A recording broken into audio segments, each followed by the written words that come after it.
นี่คือภาพตะเวนตกดินอยู่บ้านมุงคำตำบลนาตาลนี่คือ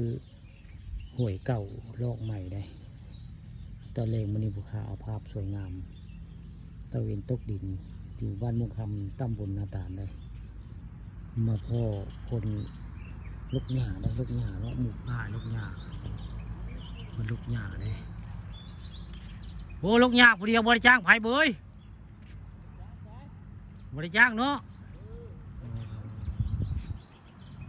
อันใจเฮือนไปสายใจเฮือนคือผมมาลงนำ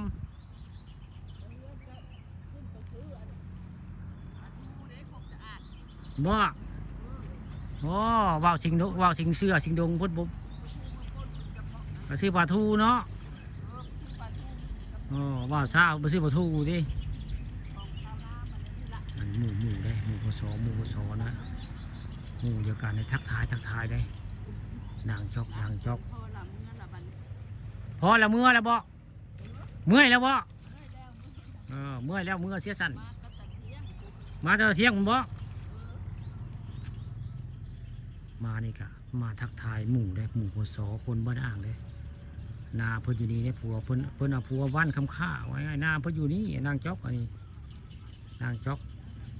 บ้านอ่างตำบลนาตาลเนาะเพิ่นหมู่ป่าทองคำมาแล้วโรงเรียนสมัยเรียน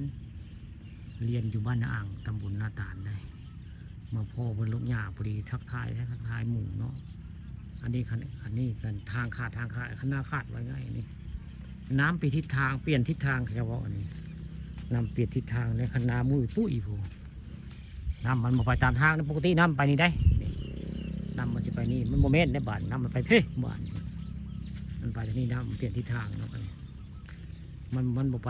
ตามขึ้นไว้ง่ายเลยขนาดพระเจ้าได้ปืดผู้นาพระเจ้าก็เลยเบิดไว้ง่ายกลายเป็นทะเลทรายไว้ง่าย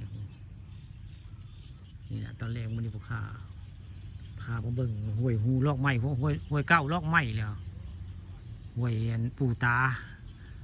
บ้านม่วงคำตำบลนาตาลในห้วยนี่ห้วยเก้าลอกไม้เลยแต่ว่าเบิ่งเดียวนี่ห้วยนี่มันขาดไปใส่หน้าข้าเจ้าได้ผมมองนี่มันขาดไปหน้าข้าเจ้าเลยเป็นเตอร์ไปนี่แล้วบ่มีเข้าเลยได้ผมเอาภาพสวยงามภาพตะเวนกำลังสีตกเนาะนี่ตะเวนกำลังสีตกดินอยู่บ้านม่วงคำตำบลนาตาลห้วยปูตาบ้านม่วงคำละนี่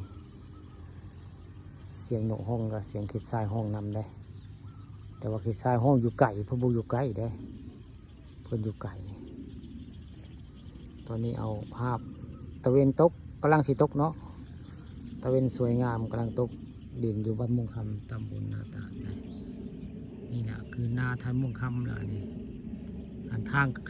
ขาดไว้ไงทางขาดเข้าไปให้หน้าข้าเจ้าได้ผมแต่ตื่นผมมีเข่าเลยน้ำพัดก็เข่าหนีไว้ง่ายเลยผมมีเข่าหน้าแทนม่วงได้ดีเป็นทะเลทรายดีเขียดทรายกับห้องทะเลตะเตยทะเลทรายกันเลยแต่บนห้องอยู่ไกลบนห้องอยู่ไกลไว้ง่ายตะเวนกะต่ำลงแล้วตะเวนก็ได้นี่แหละตะเวนบ้านม่วงคำตำบลนาตาลแล้วตะเวนกลางสีตก